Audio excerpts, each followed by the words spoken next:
Well, speaking of female spin-offs of main heroes, we have seen the Batwoman trailer. They put it out on Twitter. I don't know if it's on YouTube, but you could probably find it there. It probably is, yeah. Yeah.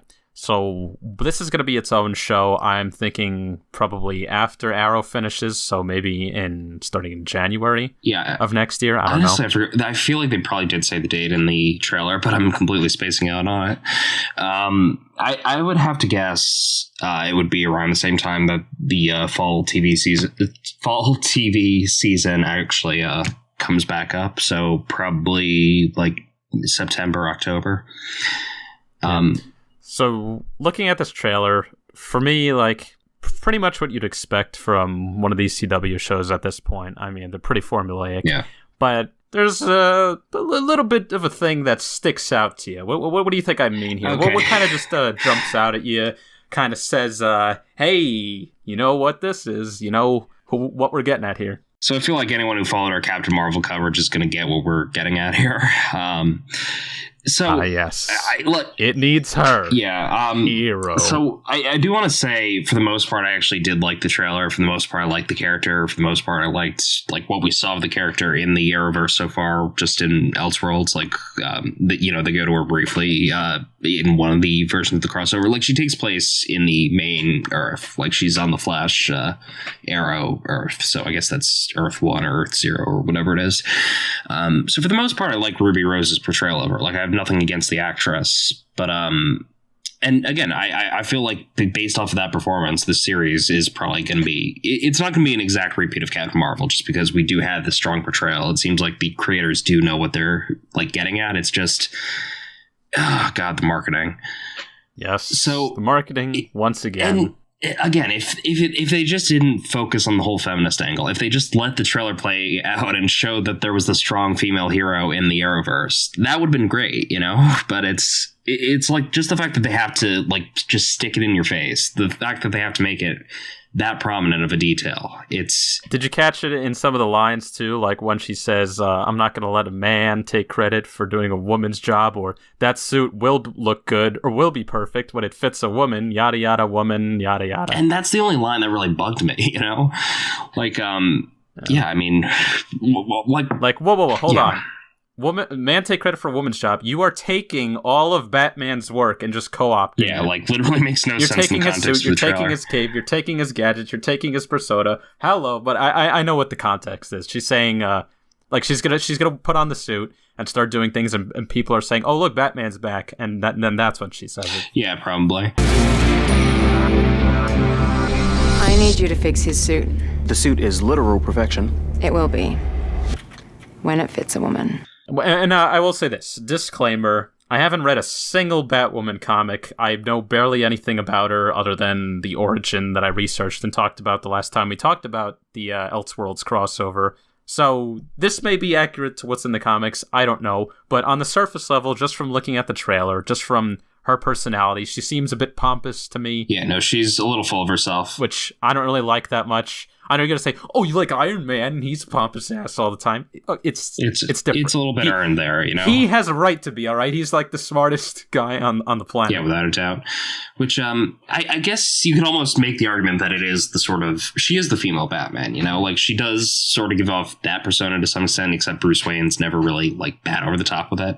At least when he's inheriting the cowl, he's a little more relaxed about the whole thing.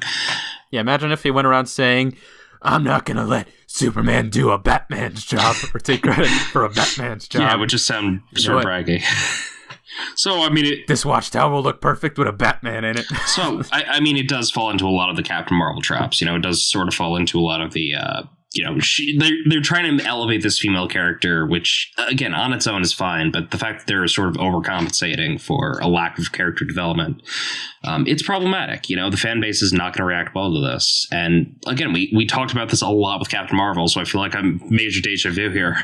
Well, or they might, because, again, these things are present in Captain Marvel, and then there it goes and makes $1 billion. True, but, again, we're talking about television versus film.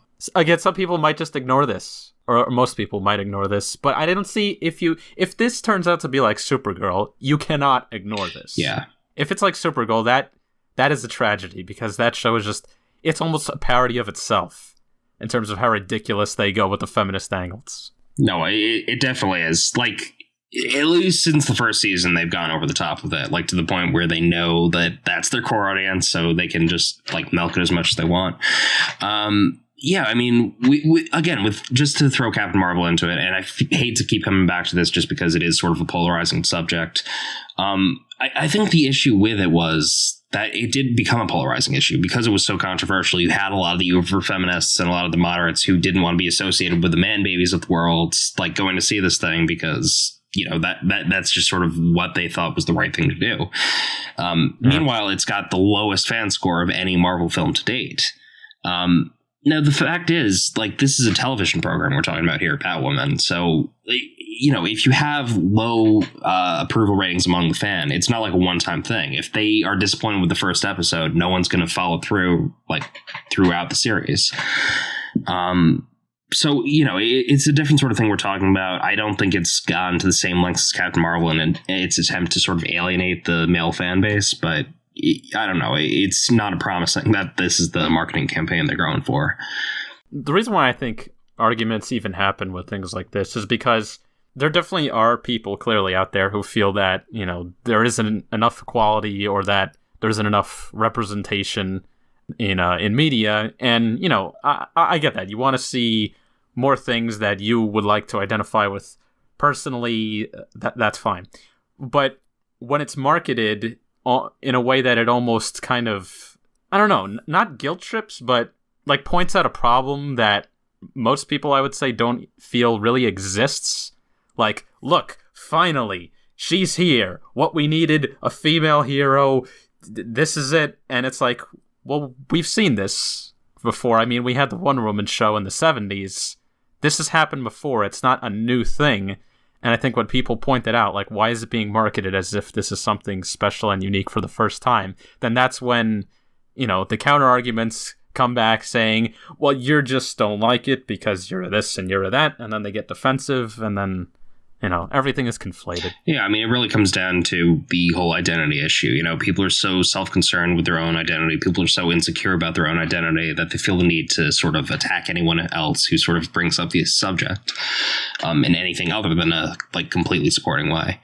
So, yeah, I mean, and, you know, just going on the whole representation issue, it's so heavily debated in the world of media, like what constitutes representation. If there are more female characters on a show, but they're more two-dimensional, is that good representation or is it bad representation? The fact is, it's such a minefield of issues that there's really not like a clear answer, you know? So with this sort of show, and, you know, we've talked about what makes a good female protagonist in the past.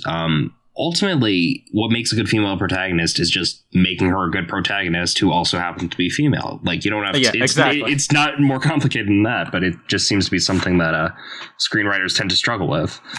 You can do it. You can do a good story about a female protagonist where a large part of her journey or whatever is struggling as a female, but then that is a specific one-note story. Like, that is one story. I don't know if you can stretch that out for season after season after season. You know what I mean? Like, there's a movie coming out, or it's already about Ruth Bader Ginsburg, right? RPG, right? And I think that's been out for a while.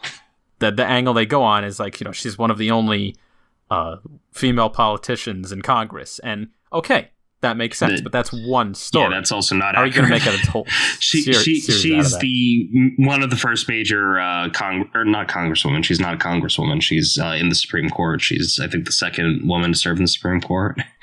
So I hear she's as old as Yoda. That threw me off. Yeah, she's like 85 or something at this point. Well, hanging fruit. I'm sorry. Yeah. What was I saying? Yeah, I mean, it's just ironic when you consider they're trying to make these like multi-dimensional characters, but like, the problem is when you make a female character that only focuses on women's issues, that is by definition two-dimensional. Like, if her whole character arc is that she's a woman and she has to deal with woman problems, like, it gets boring really fast. I don't know why, like, screenwriters don't realize that, you know? They're writing themselves into a corner. Well, this time she's also a lesbian. Yeah. Well, we'll see. I'll probably give it a few episodes, but I don't really see myself as sticking with this. Not because of the woman thing, it's just because, I don't know. In general, I'm kind of tired of these CW shows, and I'm glad Arrow is ending. Yeah. And Flash, I don't know. It's on and off with how good. You know what I'm tired of? I'm tired of the whole team dynamic. I don't want it to be a team show. I watch it for the Flash. It's called The Flash. I want to see The Flash. I watch Arrow for Green Arrow. I want to see Green Arrow. But they just put so much time into these side characters, and it pisses me off. Cisco's basically gone at this point, so there's something. Yeah. Oh, a Killer Frost episode. No, I don't care. Yeah. Or a Ralph Dibny episode. No, he's okay. Honestly, I like all of the characters individually, but the fact that they're like sort of, I don't know, it throws off the whole dynamic when it's supposed to be a show about this one character and it's basically a team show, you know? It's like, look, Iris West to the rescue. Yeah. Yeah, it's like trying to form the Justice League out of just a Batman show, you know? Imagine if the Justice League was constantly aided by all their love interests. Presenting the team of Iris West, Lois Lane, and Steve Trevor. They are normal people. What you just saw was a segment from our weekly show, the Utterly Nonsense Podcast, which you can find on YouTube, SoundCloud, iTunes, Spotify, basically anywhere you can get your podcasts. To see more like this, make sure you subscribe, leave a comment, like the video, and remember, it's not news, it's nonsense. Thanks for listening.